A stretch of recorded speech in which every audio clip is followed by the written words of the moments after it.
To quote or not to quote? That's the question. We'll be taking a look at that right now in terms of what do we quote, how long do we quote, and how to implement those quotes into your text. Let's take a look right now.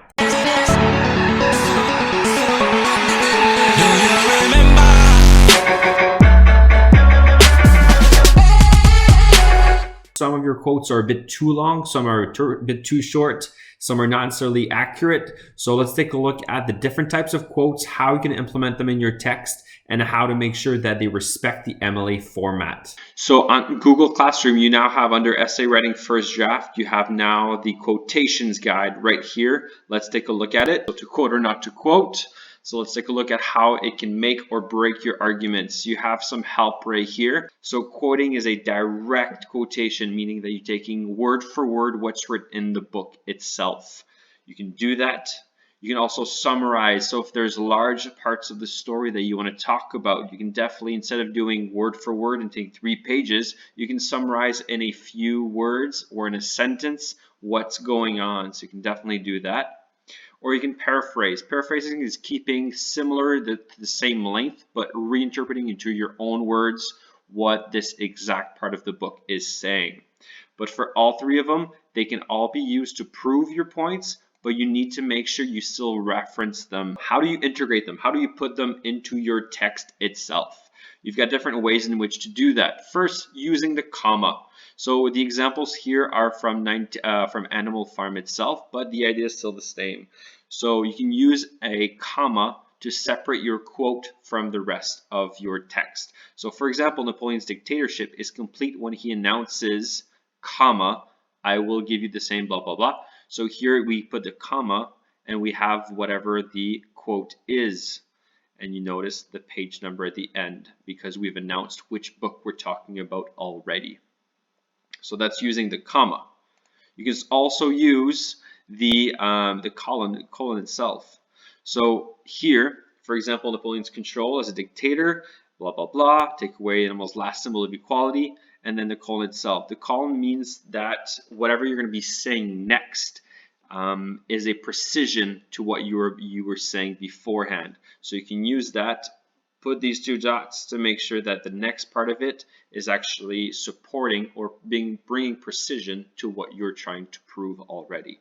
So you can actually cut down your quotation so that you implement them in chunks within your text. So for example, Napoleon's control as a dictator is complete when he celebrates the remaining of the farm, giving the same toast as before. He takes away the animal's last symbol of equality and lifts his glass to the prosperity of the manor farm. So here we took the same quote, but we've implemented it throughout the text that we're writing, making sure that we still have the reference at the end.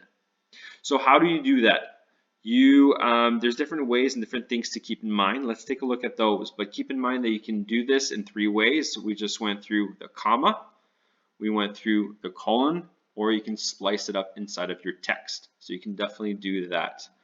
Keep in mind though that the punctuation is very important. So first of all, you always need to have the reference. So citation goes at the end of it. So even if it's in the middle of your sentence, you put your reference at the end of the sentence in this shape right here.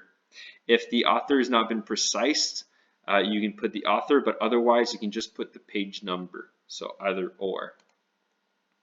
So if you want to break down your text, so let's say that your line is too long and you want 2 separate parts of it, you can put what we call ellipses in order to cut the material and make your references shorter. You can also use brackets to include words that were not used or that are not directly in the sentence because you're breaking up the sentence just to bring context to it.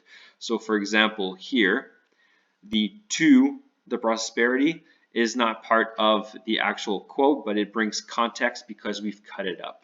MLA format is what we are using, so make sure that you stick to that. If you're doing Google research in terms of how to reference things, make sure it's always MLA because there are different types of referencing, and that's what we're using right now.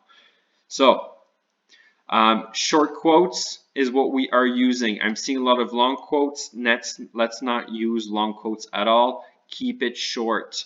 because this is a short essay, we're not doing many pages. Keep it short. Only use what you need in order to prove what you want to prove. We'll take a look at an example and how to shorten it right after this. Also, make sure you avoid these things. So on page 27, Wargrave says, this quote proves that. Here's a quote that shows, quote, no, make sure these are very amateur. You want to flow, you want to just smoothly go into your quotes so that it proves it. Let's do an example together to make sure that everyone's on the same page, and also to how to shorten down your quotes. I'm trying to prove that Wargrave influenced the murder of Edward Sutton himself. So this is where he's really talking about it all. So rather than plugging this whole thing in my text, it's not necessary. It's taking a lot of space. It's using a lot of words. I'm going to cut and really go into details in terms of what do I want specifically.